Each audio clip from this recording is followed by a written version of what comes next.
Në studio për ditën e sotme dhe sigurisht do të flasim për zhvillimet e fundit politike, çështjen e presidentit dhe të tjera. Të ftuar kam deputeten e lëvizjes së vetëvendosje Shqipe Metaj Isufi. Zonja Metaj, mirë se erdhe. Mirë se u gjeta, faleminderit për ftesën. Para se të flasim ndoshta për çështjen e presidentit, që është çështja më aktuale e ditëve të fundit, duke qenë se kanë mbetur edhe 5 ditë deri tek përfundimi i këtij afati dhe pastaj do të kuptohet nëse vendi do të shkojë në zgjedhje apo jo. Dua ta nis me një deklarat që realisht kanë gjallur reagime të shumta sot dhe dje, çështja e deklaratës deputetit nga radhët e Guxo Fatosgeci në fakt, i cili në herën e parë foli për ish-presidentin Thaçi, ku edhe e krahasoi me Naimur Selin që u dënua me burgim të përjetshëm, ndërka që në herën e dytë pati një fjalor, një gjuhë as pak të përshtatshme dhe as pak po them parlamentare, drejtuar deputetës Vlora Qitaku të PDK-s. Si keni parë realisht? Po, gjatë seancës së kaluar e dim që ka ndodhur ajo. Në fjalimin e parë zotri Geci flet domethënë për atë rast për gjykimin që është duke ndodhur në Hag, qëndrimi ynë, edhe imi personal, edhe i lëvizjes vetëvendose, dihet domethënë në mënyrë kronologjike që nga para formimit të gjykatës speciale. Ne kemi pas qëndrime publike, kemi qenë kundër asaj gjykate, qëndrojmë asaj që lufta e ushtrisë çlirimtare të Kosovës ka qenë e pastër, luftë mbrojtëse, prandaj edhe ju me siguri e keni pa që me njëherë gjatë fjalimit, gjatë fjalës zotrit Geci, krye parlamentarja ndërhyn dhe i ndërpret fjalën. Ai përsëri vazhdon deri në fund, mirë po reagimi ka qenë i menjëhershëm edhe nga ana e kryetares së kuvendit, zonjës Haxhiu, edhe pastaj fjalën e ka marrë edhe kryetaria shefja e grupit parlamentar. A beson se është dashur të mbetet ndoshta vetëm me një vrejtje, sepse rregulloria e kuvendit përcakton edhe masa të tjera për deputetët që nuk respektojnë qoftë gjuhën parlamentare apo edhe thyen rregulla të tjera. Megjithatë, a beson se Geci kaloi lehtë me këtë deklarat kaq të, po themi të ashpër dhe po e quaj skandaloze me atë që bëri për ish-presidentin Thaçi? Unë mendoj që kuvendi ka rregullorën e vet dhe mendoj që do të trajtohet.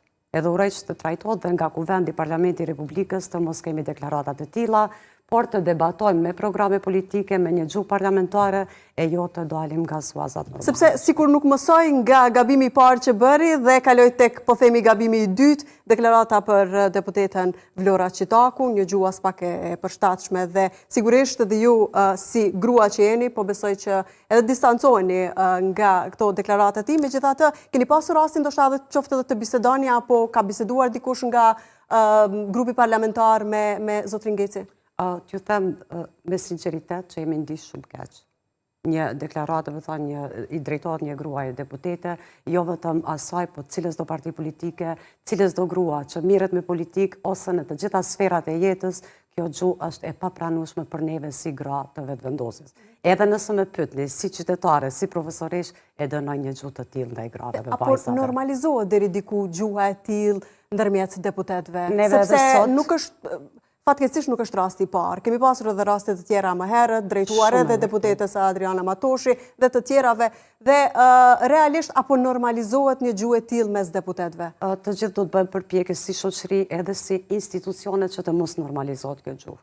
Që të shkojmë përpara, të zhvillojmë shtetin e të i ndalojmë këto gjëra të cilat ndodhin. E sidomos të bëjmë përpjekje edhe sot që të ndalohen në Parlamentin e Republikës Kosovës. Sot e patëm deklarimin e parë jashtë rendit të ditës, para se të filloj seanca, kryetarja e kuvendit doli me një deklarim për të dy temat dhe e vendosi që në kuvendin e Kosovës nuk do të tolerohet një gjuhë e këtillë. Si për çështjen e parë, për Hagën, si për çështjen e dytë, sulmet verbale ndaj grave edhe ofendimet edhe një gjuhë seksiste.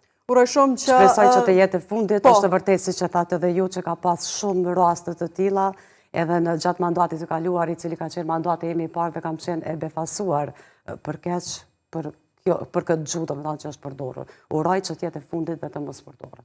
Ashtu uroj të unë dhe sigurisht uroj që deklarata të tilla të mos bëhen pjesë ase edhe e studiove televizive.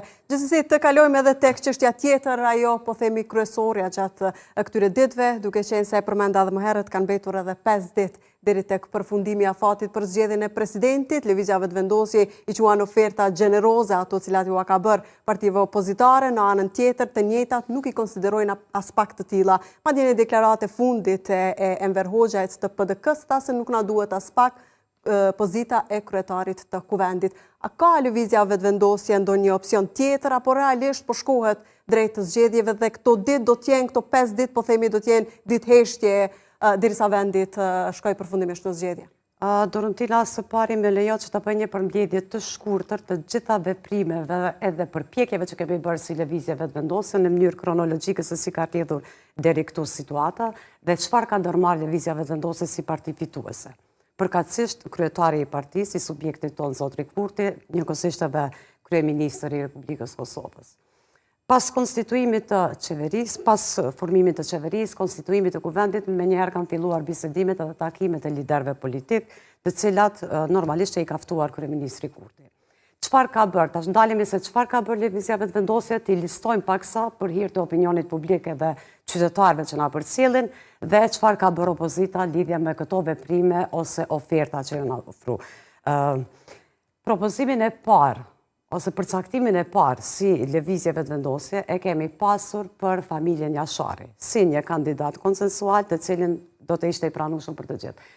Do të thënë kjo është e para që e kemi ndërmarrë. Derisa i shpjegon kronologjikisht, do doja që her pas here të sqaronim gjithçka nga pikat që do të flisni. Pikërisht tek çështja e Jasharit, a nuk ka pasur edhe figura të tjera që ndoshta deri diku i janë parafruar figurës së tij që do të mund të propozohej dhe që të ishte i pëlqyeshëm edhe nga partitë opozitare? Unë po e përmend përcaktimin ton, ajo është diçka që ka kalu dhe po e përmend se si ka rrjedhë gjithë situata dhe veprimet që kemi ndërmarrë. Sepse vim pastaj tek pika ku lëvizja Vetëvendosje detyrohet të vjen në kundërshtim me fjalët e saj, kur thotë se nuk do të kemi kandidat partijak dhe vjen në një pikë ku propozon 2 kandidat të cilët janë të dytë partijak, Konjufsa dhe Kolçak. Po, do të vi deri edhe te ajo, se ajo ka qenë në natën e fundit, në momentin e fundit para fillimit të seancës, kur ne kemi propozuar personin e dytë më të votuar, zotrin Konjufsa. Dhe kemi pritur nga parti tjera deri në momentet e fundit, me që nuk ka ndalë me kandidat, atëherë kemi vendosur edhe kundër kandidatën zonjën Mullhaxha Kolçaku. Po, para kësaj, veprimi i dytë të cilin e kemi ndërmarrë ka qenë edhe propozimi i zotrit Andin Ukshin Hoti, të cilin me njëherë e kanë refuzuar dhe s'kanë lejuar diskutime të mëtejshme. Pastaj, neve ju kemi ofru, si grup parlamentar, i kemi ofru në shkrimet tona për zonjën Osmani. Përsëri kemi pas refuzim. Një grup parlamentar me 66 deputet... Në shkrimet po, për votat jo? Partia Demokratike është deklaruar që nuk ka vot për zonjën Osmani, po ashtu në LDK. Po megjithatë, ka pasur deklarata pikërisht nga Mimoza Kusari Lila, e cila ka thënë se madje as nga vetë grupi parlamentar i lëvizjes Vetëvendosje nuk kanë qenë të gjithë për Vjosa Osmanin. Unë mendoj që në krahasim me lëvizjen Vetëvendosje që ka qenë ndoshta një numër shumë i vogël, kemi pas edhe ka LDK-ja persona të cilët ndoshta nuk do të ishin unik në përkrahjen e saj. Mendimi më është ashtu edhe pse nëse me PDK-n ka qenë më e lehtë pra tek çështja e numrave, sepse s'po them që ka qenë më e lehtë ndoshta të mirëshit vesh, megjithatë duke qenë se kanë deputet më shumë, ka qenë më e lehtë që të siguroheshin më shumë numra, pse nuk u bën një ofertë aq gjeneroze për LDK-n ashtu siç u bë për në fakt për PDK-n ashtu siç u bë për LDK-n, sepse ministrit, pozita e zëvendës kryeministrit, çështja e kryeparlamentarit, ministria e punëve të jashtme që konsiderohet njëra nga më të rëndësishmet, ju dha LDK-s mirë, po nuk u trajtua njëjtë PDK-ja. Po, ndoshta kemi edhe ditët në vije, nuk kam informata sa do të ketë takime, po të gjitha ashtu siç kanë qenë transparente diskutimet, pas çdo takimi që lideri ynë politik, zotri Kurti ka pasur me liderët e partive tjera, kemi pas prononcime për media dhe mendoj se gjithçka do të jetë publike. Thua se gjatë këtyre 5 ditëve do të ketë takime të tjera mes partive? Sepse opozitarët e kanë konsideruar të mbyllur këtë çështje, përderisa shkohet në takim, po themi me kushtet e njëjta, pra ofrohen pozitat e njëjta dhe nuk u ofrohet pozita e presidentit dhe nuk diskutohet për presidentin, sepse fundja kjo është çështja. Me njëherë pas ofertës të cilën ja bëm LDK-s, që të marrin zëvendës kryeministër, një grup parlamentarëve me vetëm 13% dhe 15 deputet i ofrua posti i zëvendës kryeministrit dhe 4 ministri. Mendoj edhe konsideroj, mendoj që ndani mendimin e njëjtë edhe ju me mua që ishte një ofertë mjaft gjeneroze, mirë po pas atij takimi vendosën që të mos takohen më. Mendoni se ka qenë gabim i LDK-s që nuk e ka pranuar një ofertë gjeneroze, siç e quani ju? Mendoj që është dashur të vinë deri te zgjidhja, të gjitha partitë bashkë. Kur po i përmendi ofertat, po i përmendi edhe këtë. Përveç pozitës së zëvendës kryeministrit dhe 4 ministrive, të cilën e kanë refuzuar, përsëri kryeministri ju ka ofruar edhe postin e kryeparlamentarit. Ne zakonisht, siç e dini edhe ju edhe qytetarët, kemi pas kritika se po dolet i merrni të 3 pozitat. Rezultatin zgjedhor përcakton se kush do të udhëheqë me vendin. Megjithatë, zonja Metaj, le të mos harrojmë vitin 2025 kur u bë zhurmë e madhe, bllokadë për muaj të tërë pikërisht për çështjen e kryeparlamentarit, ku lëvizja vetëvendosje vazhdimisht ka potencuar se kjo pozit i takon partisë fituese, partisë së parë dhe nuk u takon partive të tjera. E dim siç ka mbetur peng kuvendi për muaj të tërë, pikërisht për shkak të mos zgjedhjes së Albulena Agjiut, kryetare të kuvendit. Pse tani me kaq lehtësi lëshohet ky post? Apo pasi e morët për herë të parë, tani më nuk është i rëndësishëm? Po, të gjitha përpjekjet po bën edhe po provon alternativa edhe mundësi mënyrë që të gjejmë zgjidhje dhe të mos shkojmë në zgjedhje. Po, e them edhe një herë që lëvizja vetëvendosje, qëndrimi i partisë tonë është që të mos shkojmë zgjedhje, që zgjedhjet t'i shmangim për shkak se i kemi 2 palë zgjedhje brenda një viti, pastaj edhe tjera brenda 15 muajve. A ka ende alternativa për të mos shkuar në zgjedhje? Unë mendoj që partitë opozitare i kanë 2 zgjidhje, o të sjellin një emër për president, o të rinë në sallë dhe të formojnë 80 vota të pranishme dhe të mundsohet zgjedhja e presidentit.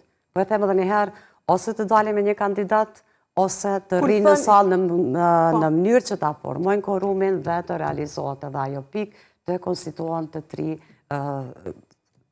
3 pozitat udhëheqëse të institucionet më kryesorë të vendit. Megjithatë, kur thoni se njëra ndër zgjidhjet është opozita të vijë me një emër, a themi këtu se lëvizja vetëvendosje po e lëshon pra që gjitha propozimet të bëhen nga partitë opozitare? Sepse ka pasur vazhdimisht ankesë nga PDK-ja që në takime është kërkuar që vetëm një propozim të vjen nga PDK-ja, ndërkaq që propozimi tjetër do të vjen nga lëvizja vetëvendosje, që pastaj janë të marrë ata të cilët nuk e kuptojnë se nëse një kandidat i PDK-s është kundër një kandidati të lëvizjes vetëvendosje, do t'i ketë votat, sepse nuk i ka. Po ne nuk e di e keni përcjellur, domethënë kryeministri i Partisë Demokratike të Kosovës ju ka ofruar që ose Bedri Hamza ose Vlora Çitaku le të vinë dhe ta marrin pozitën e kryeparlamentarit. Megjithatë ata nuk e dojnë këtë pozitë. Dëshirojnë të flasin për presidentin sepse thonë se çështja e kryetarit të kuvendit ka kaluar. Kuvendi është konstituuar, qeveria është formuar, gjithçka ka kaluar. Po flasin për 3 pozita të udhëheqëse, për 3 institucione të kyçe të shtetit. Domethënë kryeministri ju ka ofruar. A mund të themi këtu, zonja Metaj, se partitë politike po e qesin interesin partijak para atij shtetëror, sepse në të kundërtën edhe lëvizja vetëvendosje do ta lëshonte postin e presidentit, po në anën tjetër edhe partitë opozitare do ta votonin presidentin që vendi, sepse ne nga mëngjesi deri në mbrëmje bombardohemi me deklarata të deputetëve të cilët thonë se vendi nuk duhet të shkojë në zgjedhje, nuk e kemi luksin të shkojmë në zgjedhje, megjithatë përpjekjet për të mos e quar vendin në zgjedhje janë zero. Nga ana e deputetëve të opozitës. Të dyja palëve them në këtë pikë. Nëse na vjen të flasim privatisht me kolegët deputet nga partitë opozitare, asnjë nuk e dëgjon që të thotë se jam i interesuar që të shkojë në zgjedhje. Kjo është për habi. Kurse kur vjen puna tek vendimet edhe ofrimet e emrave nuk lëvizin para. Kështu që unë veç isha duke i përmend të gjitha ofertat edhe të gjitha mundësitë që lëvizja vetëvendosje i ka ofruar. A ka diçka tjetër sepse këto edhe nuk janë pranuar? Më intereson të di nëse ka një plan tjetër brenda këtyre 5 ditëve që do të mund të shohim diçka të re, një lëvizje të re nga lëvizja vetëvendosje, sepse fundja me proporcionin e votave që i keni kundrejt opozitarëve, juve dhe ju takon më shumë që të merrni përgjegjësinë dhe të zgjidhni këtë situatë. Për këtë arsye, brenda kësaj periudha konsideron se edhe duhet të ketë, nëse nuk e din sigurt nëse do të ketë, megjithatë a duhet të ketë, mendimi juaj personal, përpjekje të tjera, qoftë ndonjë lëshim edhe nga ana e vetëvendosjes, që të bëhet një përpjekje e fundit që vendi të mos shkohet në zgjedhje ashtu siç po thonë vetë deputetët që nuk duhet të shkojmë në zgjedhje. veç po vim nga një seancë dhe ishim të zënë gjatë gjithë ditës edhe me votimin e ligjeve në lexim të dytë, të cilat pritet të hyjnë në fuqi, është shumë e rëndësishme për qytetarët. Sot nuk ka pas takime, në ditët në vijim, po ishin edhe vetë edhe qytetarët që afati vetëm për rjedhë, edhe 5 ditë të mbetura shpresoj shumë që të gjendet një marrëveshje dhe të mos shohet në zgjedhje. Cila marrëveshje mund të jetë kjo? Mbetet të shifët, gjithçka ka qenë transparente, liderët politik janë prononcuar për media me deklarata, kështu që edhe me konferenca për shtyp, kështu që mendoj gjithçka do të jetë transparente sikur deri më tash. Megjithatë, nga ajo që është deklaruar deri më sot, mbetet e pandryshuar, mund të themi edhe për 5 ditë të tjera, sepse deklaratat e qoftë kryetarës së kuvendit, ushtruese e detyrës së presidentit Albulena Haxhiu, po ashtu edhe kryeministri i detyrë, ata vazhdimisht po flasin vetëm për ofertat që janë bërë dhe nuk po flasin për ofertat të reja. Në anën tjetër kemi deklaratat të opozitarëve të cilët thonë se në rast se nuk ka lëvizje të reja, ne madje nuk do të shkojmë as në sallë, në kohën kur edhe do thirret seanca për të votuar presidentin. Unë mendoj që është obligim kushtetues për deputetët të zgjedhur të Kuvendit të Republikës Kosovës që të qëndrojnë në sallë. E jo të sabotojnë punën dhe të dalin nga salla, të mos jenë në vendin ku i ka dërguar qytetari. E thash edhe pak më herët, ose le të japin emër të kandidatit, ose le t'i pranojnë ofertat, ishte oferta e zavës kryeministrit, 4 ministri, ose kryeparlamentarin, po ashtu edhe ndaj PDK se kishim le ta marrin kryeparlamentarin dhe të vazhdojmë tutje, kështu që nuk ka diçka pozitive deri më tani, shpresoj që këto ditët që kanë mbetur të kemi gjasa që të vazhdojnë diskutimet, po me që i keni pa dhe sot deklaratat e deputetëve në mënyrë individuale, jo kryetari partisë duket nuk është të prononcu, janë që kanë përfundu bisedimet, ne duam të shkojmë në zgjedhje.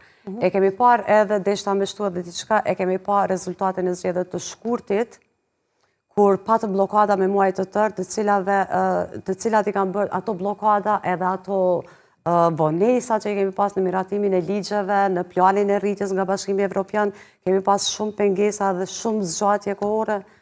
Ato të gjitha nuk kanë shku në dëm të vetëvendosjes, nuk kanë qenë ligje për vetëvendosjen, po kanë qenë ligje për Republikën e Kosovës, marrëveshje ndërkombëtare për të mirën e qytetarëve, të cilat na kanë bllokuar. Jo, unë po mendoj që blokada ishte në mënyrë që ta dobësoni vetëvendosjen, që ta na dërgoni në zgjedhje ashtu siç ndodhi në dhjetor, mirë po u pa rezultati.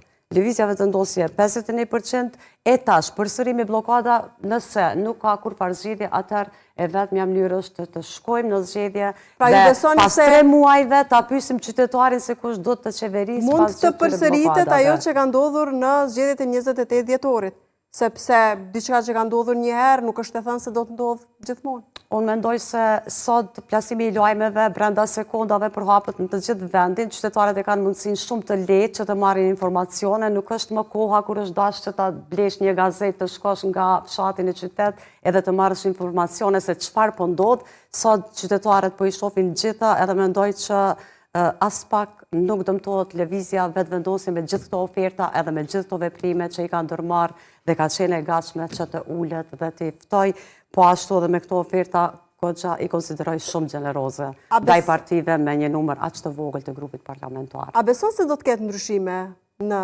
një palë zgjedhje të reja? Po themi në përqindjet e partive politike. Duke pa perceptimin qytetar, me takimet që kemi në teren, qytetarët frustrohen kur ka blokada. E me që na shtyemi me zvetin se cili është fajtori për blokada që po vendosën, atëherë dalim në votime tek qytetarët dhe let na tregojnë ata se kush është fajtori për këto blokime dhe zgjatje kur është konstituu kuvendi, është bërë qeveria. Do ta kemi sërish një situatë të njëjtë, ku sërish partitë duhet të ulen të bisedojnë qoftë ndoshta edhe për konstituimin e kuvendit. Nëse do ta kemi një rezultat të njëjtë, është e ditur që vetëvendosja del e para, po nëse kemi blokada të tilla, atëherë do të shkojmë në një cikël zgjedhjesh. Muaj pas muajve në zgjedhje të përsëritura. Diçka që është shumë lodhëse për qytetarët tanë. Për qoftë edhe për lëvizjen vetëvendosje, por edhe për deputetët të tjerë. Mund ta quajmë ndoshta nëse nuk tingëllojnë shumë vrazh një paaftësi të deputetëve që të mirën vesh me zvete për çështje që janë me interes shtetëror. Mendoj që është një papërgjegjësi. Nëse jo paaftësi nuk mund ta them, po një papërgjegjësi totale e të gjithëve që jemi figura publike, që kemi mandat nga qytetarët që të punojnë për mirëqenien e tyre, për barazi, për ta rregulluar jetën e qytetarëve, atëherë kjo është veç një papërgjegjësi e pafalshme. nga të gjithë. Kur flasim për rezultatin dhe për mënyrën se si mund të dalin gjitha partitë nga një palë zgjedhje të reja, e dim se këtë herë me shumë gjas pjesë e zgjedhjeve tashmë dhe kandidatura do tjetë edhe Vjosa Osmani, një raport i prishur me Kurtin. Si do ta ndikoj kjo lëvizjen vetëvendosje? Në rast se njëjta, sepse me shumë gjas, nga dhe deklarimet e fundit e njëjta do t'i bashkohet LDK-s, si do ta ndikoj lëvizjen vetëvendosje? Nëse marim konsiderat të gjitha punët që janë bërë deri tani, të gjitha këto oferta që janë bërë deri tani, e vetmja mënyrë nëse jemi direkt drejt zgjedhjeve, atëherë mendoj që populli do të vendosë. Se cili ka punuar mirë, cili jo, le të vendoset me votën e qytetarëve. Edhe nëse garon Sonja Osmani, edhe nëse shkojmë sigurt në zgjedhje. Sigurisht që populli do të vendosë, megjithatë mbi ato që kemi përpara, po themi në tavolinë, edhe mund ta bëjmë një analizë se si mund të shkojnë gjërat. Dhe duke marrë parasysh faktin që në kohën kur Vjosa Osmani u bashkua me Kurtin, një numër konsiderueshëm i votave erdhi në lëvizjen vetëvendosje, pikërisht për shkak të ardhjes së Vjosa Osmanit. Dhe në këtë mënyrë, dhe këtu dua ta parashtroj pyetje, në rast se e njëjta mund i tërheqësh ato vota dhe ti marrë me vete. Mbetet të shifet tash në të ardhmen, unë mendoj. Megjithatë, si e konsideroni ju se do të ndodhë? Sepse po flasim sigurisht në një situatë hipotetike, mirë po si konsideroni në bazë të gjithë asaj se çfarë ka ndodhur, një raporti shumë të mirë që pastaj u kris dhe një, po themi, binomi i shpresës që u quajt ashtu në popull, njerëzit janë të ndarë në dysh. Kemi parë edhe përkrajen me njëherë që ka marrur edhe ish-presidentja Vjosa Osmani. Megjithatë, konsideroni që një pjesë e elektoratit edhe mund të shkoj, edhe mund t'i kushtoj kjo prishje e raportit lëvizjes vetëvendosje? Unë nuk e kisha konsideruar prishje të raportit së pari, sepse ne gjatë bisedimeve kryeministri i ka ofruar në shkrimet e deputetëve të partisë së tij. Ne kemi qenë të gatshëm ka nëse i ofron në shkrimet, por nuk i ofron votat dhe nuk e propozon. Ato që i kemi ofru. Do me thënë, na jemi 66 deputet, por jashtë do një i cili nuk do t'ishte, po jo në numër të lartë, si që thatë edhe ju, ne i kemi ofru mbështetje, mirë po ka pas reagime tjera si që thash më herët që e përmenda. Edhe nëse dalim tek elektorati, edhe matemi, atëherë mbetet të shifët. Po në thash edhe më herët që partitë opozitare i kanë dy mundësi, dy zgjidhje të dalim me kandidatët të përbyllet kjo, ose të vazhdojnë të rinë në seansë në mënyrë që ta formojnë korumin dhe të zgjidhet edhe ky proces. Dhe duke parë qëndrimet e partive opozitare, konsideron se të njëjtat edhe mund të rinë në sallë? Unë mendoj që është pa përgjithësi nëse i rifuzojnë të gjitha veprimet që janë ndërmarrë deri tani edhe të gjitha obligimet që i kanë. Ata atëherë le dalim zgjedhje, e fundit mbetet që të shkojmë zgjedhje, edhe pse po e potencoj edhe një herë që lëvizja vetëvendosje si subjekti fitues është kundër asaj që të shkojmë në zgjedhje. Që të mos shpenzohet buxheti i shtetit 10 milion apo deri 12 milion sa shkon, po të vazhdojmë punën qeveria, ashtu si që ka thënë edhe rezultati elektoral e përcakton shumë mirë se kush do të qeverisë me vendin, po ashtu edhe ndarja e posteve, i thash edhe më herët i përmenda ofertat, nëse asnjë nga këto nuk pranohet edhe nuk qëndrohet në sallë për zgjedhje të presidentit, atëherë fundit është shpërndahet parlamenti dhe shkojmë në zgjedhje. Përsëri shkojmë tek qytetarit dhe mbetet që ata të vendosin. E qartë. Megjithatë, kur ishim duke diskutuar për Vjosa Osmanin, a ka rrezik që edhe dikush nga deputetët e Guxos të rreshtohet krah Osmanit? Mbetet në përgjithësinë e deputetëve.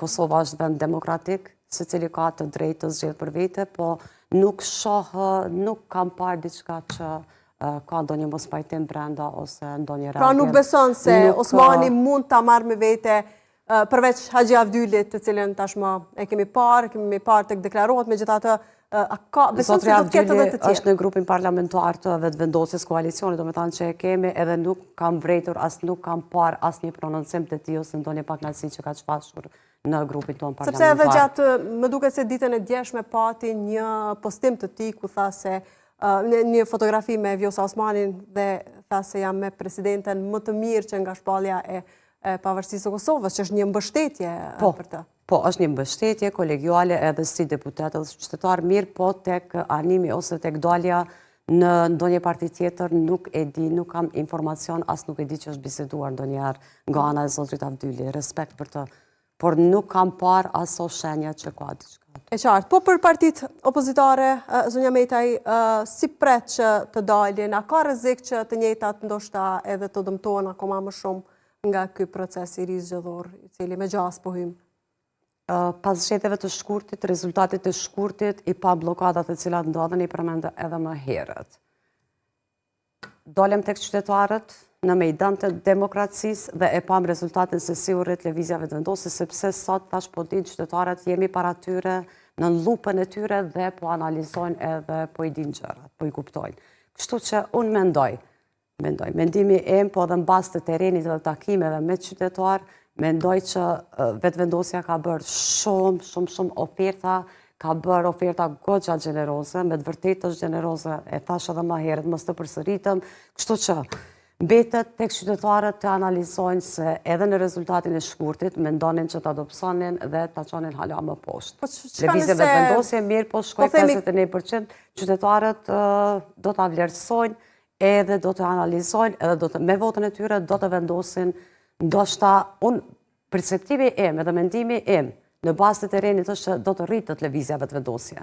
Jo do të bie, por do të ketë rritje me gjithë këto oferta, edhe me gjithë këto veprime, edhe gjithë këto bisedime që i ka bërë. Se do të ketë rritje për shkak të ofertave që po u bën, apo për shkak të po themi ndonjë pune të mirë që mund ta ketë bërë gjatë kësaj kohe? Bashkan gjitur oferta të gjithë punës së qeverisjes nga ana lëvizjes vetëvendosje, koalicione që e kemi, të gjitha punëve që janë bërë gjatë qeverisjes, deri sot bashkan gjitur edhe ofertat, mendoj që lëvizja vetëvendosje nuk bie, por rritët. A mendon që janë shtëruar gjitha mundësit?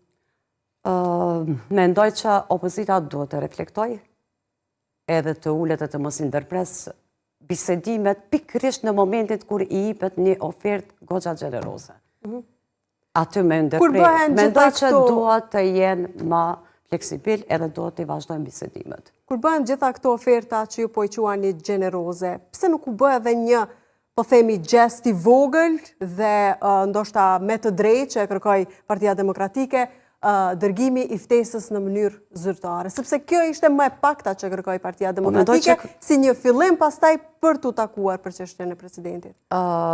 Edhe lideri ynë kryeministri Kurti edhe sepse po bëni një ofertë kaq gjeneroze dhe nuk po dërgoni një ftesë zyrtare, po refuzoni të dërgoni realisht. Mendoj që kryeministri është prononcu për këtë, kur e pyetën gazetarët, ka dhënë deklaratën e tij. Megjithatë më intereson këtë vështrimi juaj si deputete. Mirë, po unë mendoj që kam pas bisedime shumë të shpeshta edhe nëpërmjet telefonit, edhe këto e di që kanë komunikuar, edhe nuk ka diçka të keqe nëse e thrasim telefon dikon. Por ka qenë e nevojshme të përmbushet kjo kërkesë?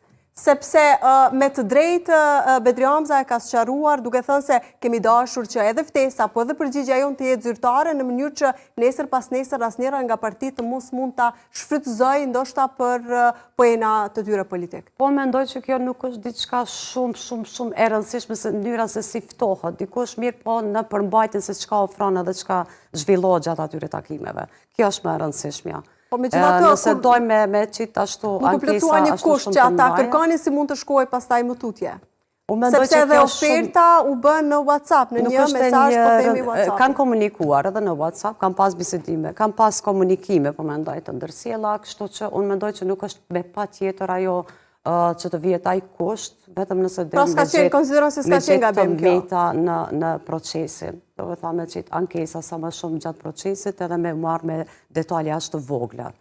Kështu që kur ka vazhdu komunikimi ashtu nëpërmjet WhatsAppit edhe pse i ka ftu, nuk e shoh si diçka negative ose diçka që e pamundson një takim kur ftohen mes vete. Nuk me duket. Ma me rëndësi është tema edhe përmbajtja e bisedimeve se sa mënyra si e kanë... Sepse arsyeja e tyre ishte se nuk shkuam sepse nuk uftuam zyrtarisht dhe po ashtu që oferta dhe nuk ishin çështja për diskutim nuk ishte ajo për cilën do duhet të diskutojë, pra çështja e presidentit, po diskutojë pastaj për poste të tjera për cilat është dashur të diskutohet muaj më parë. Ndoshta harrova ta përmend që edhe Partisë Demokratike të Kosovës i kemi ofruar nënshkrimet tona si grup parlamentar me 66 nënshkrime, 57 deputet nga koalicioni jonë dhe deputet të tjerë të pakicave. Kështu që mendoj edhe ajo është thjerrur, edhe ajo mundësi i është ofruar, mirë po nuk kanë pranuar dhe nuk ka pas asnjë hap, asnjë interesim më të vogël, vetëm ankesa se te mënyra e ftesave. Kështu që kjo me të vërtetë është dëshpruese, për një proces shumë të rëndësishëm për vendin, qytetarët po na shikojnë dhe po presin që të vazhdohet me punët e mira ndaj vendit, e ne kemi përgjegjësi morale e institucionale para këtyre qytetarëve që na kanë votuar. Të gjithë pa marrë parasysh partin, a janë deputet të pozitës apo opozitës, vendi i thërret që të jenë në seanca dhe të japin kontributin e tyre e jo vetëm me blokada. Unë po e përmend edhe një rast, 4 herë gjatë ditës jemi mbledhur në Komisionin për Buxhet. Deputetët e opozitës nuk kanë ardhur në pamundësi të korumit me 5 antar nga lëvizja vetëvendosje, mungon të zonja Rexhepi, ka qenë në Strasburg, neve një deputet i partive opozitare nuk na erdhin në mënyrë që t'i mundsojmë votimin e ligjeve, që t'i procedojmë për seancë. Ato mbetën për mbledhje tjetër, do të thonë. Nuk e konsideroj që i bëjnë dëm vetëvendosjes me mos pjesëmarrje në komisione, me mos votime, me gjithë shka kundër, dëm i bëjnë vendit. E kemi edhe thanjen, mos pyet çka bën shteti për ty, po çka bën ti për shtetin. Secili do të nisemi nga ky pikë shtrim. A ka jap lëvizja vetëvendosje maksimumin e saj në këtë çështjen e presidentit? Aq sa kemi ditur edhe sa kemi mundur. Këtë thënien. Po mendoj që aq sa kemi ditur edhe sa kemi mundur në mënyrë maksimale, me të gjithë angazhimin. Qartë. Edhe një çështje, po themi ndoshta të fundit, për shkak edhe të minutave që kemi në dispozicion, është folur shumë që në një palë zgjedhje të reja mund të ketë deri diku edhe bashkim të partive opozitare, flas këtu për Nismën, për AK-n, ndoshta me PDK-n, në anën tjetër garës po i futet edhe Nisma Socialdemokrate, a beson se do të ndryshohet proporcioni, po themi, në ulset e Kuvendit të Kosovës me futjen edhe, apo me këto ndryshime që mund të bëhen para zgjedhjeve dhe me futjen e socialdemokratëve? Unë e tash i kemi vetëm, për mua është mandati i dytë, i kemi as 3 muaj mandat nuk janë akoma. Kështu që nuk mendoj që brenda 3 muajve drastikisht do të ndryshoj perceptimi qytetar për partitë politike në vendin tonë. Dhe nuk shoh ndryshim të rezultateve. Edhe tani kur se kemi mërgatën të pranishme? Besoni se mund të arrini të njëjtin rezultat? Unë mendoj që ata që dojnë. Sepse e dim meritat që ka pasur mërgata në 28 dhjetor, kur të gjithë ishim për festat e fundvitit këtu.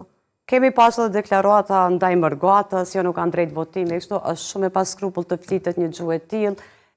Mërgata janë pjesë e pandashme e vendit tonë, edhe kanë të drejtën demokratike që të kontribojnë me votë, kështu që edhe pse nuk janë në qërshor, ndoshta unë mendoj që mërgata për vendin e vetë pa asnjë interes personal do të vazhdojnë të përgjigjen votimeve. Në mënyrat ashtu si që kemi mundësuar. Konsiderojnë se do të jetë në masë të njëjtë se në 28 dhjetor? As pak nuk dyshoj. Sepse më e lehtë është kur janë këtu dhe është pak më e vështirë edhe proceduralisht kur janë jashtë vendit. Është më e lehtë, mirë po mendoj që mërgata ashtu si që njoh unë do ta bëjnë të pamundurën që të kontribojnë me votë për vendin e tyre.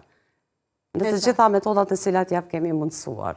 Ose me ardhje, nëse nuk mundet me ardhje, nuk i kanë pushimet, mendoj që kanë alternativat që javë kemi mundësuar, e kemi pas premtu ligjin e parë që do ta ndryshojmë do me ta votimin tek mërgata dhe javë kemi mundësu edhe në për ambasada e konsulata. Është një lehtësim për ta, i kanë pak më afër, ndoshta edhe më larg, po unë as sa i njoh mërgatën nuk pritojnë me dhënë kontributin për vendin e vet. Edhe pse nuk kanë interesa personale, por interesa më madhore. Nuk pritojnë edhe kur detyrohen të dalin çdo 3 muaj në zgjedhje?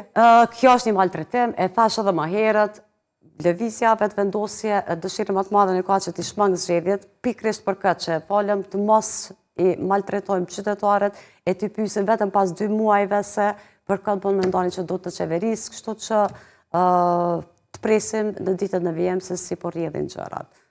Presim, shohim, kanë mbetur edhe 5 ditë dhe shohim nëse do të ketë takime të tjera apo përfundimisht vendi po shkon në zgjedhje. Zonja Metaj, faleminderit shumë që ishe në Faleminderit, kënaqësi që isha me ju. Dërga që një javë nga vdekja